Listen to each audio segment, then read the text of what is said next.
ბათუმის მე-12 საბავშვო ბაღის აღმზრდელი თამარ ნაკაშიძე ბაღების გაერთიანების დირექტორის მოვალეობის შემსრულებელს ცილისწამებაში ადანაშაულებს და მოითხოვს იმ პირის დასახელებას, ვინც თითქოს და მის მიერ ბავშვზე ფიზიკური ზეწოლის განხორციელების თვითმხილველია.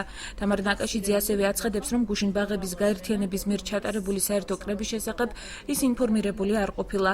ბრალდებას ბაღის ერთ-ერთი აღმზრდელი გამოეხმაურა და განაცხადა, რომ თამარ ნაკაშიძეს და მის დედას ნინელი სიხარულიძეს, რომელიც ამავე ბაღის თანამშრომელია, კრების დანიშვნის შესახებ პირადად აცნობა. ბათუმის ბაღების გაერთიანებაში თემასთან დაკავშირებით კრების ოქმის დაწერამდე კომენტარის გაკეთებას არ აპირებენ. თამარ ნაკაშიძე კი საკუთარი უფლებების დაცვას სასამართლოში აპირებს. თითქოს და არის თვითმხილველი, რომ მე ვცემე ბავშვი, მაინტერესებს ვინ არის ეს თვითმხილველი და თუ არის თვითონ გააკეთოს კომენტარი და დამიპირისპირდეს თუ არა და ეს ყველაფერი არის სიცრუე.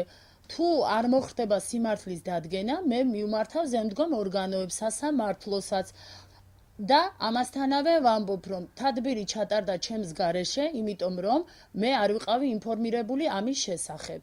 გავაფრთხილე ნინელის და თავისი ქალიშვილის თამუნას, რომ შვილის ნახევარზე ქონდა საერთო კრება და მათი დასწრება იყო სავალდებულო. ჩემს ფაქტთან დაკავშირებით მე მაქვს ჩემი ჯგუფი და ვარ ჩემს ჯგუფს, ასე რომ იქ სხვაგან რა ხდება, თვალის არ მინახავს, მაგრამ რომ ითქვა ეს ფაქტი არის.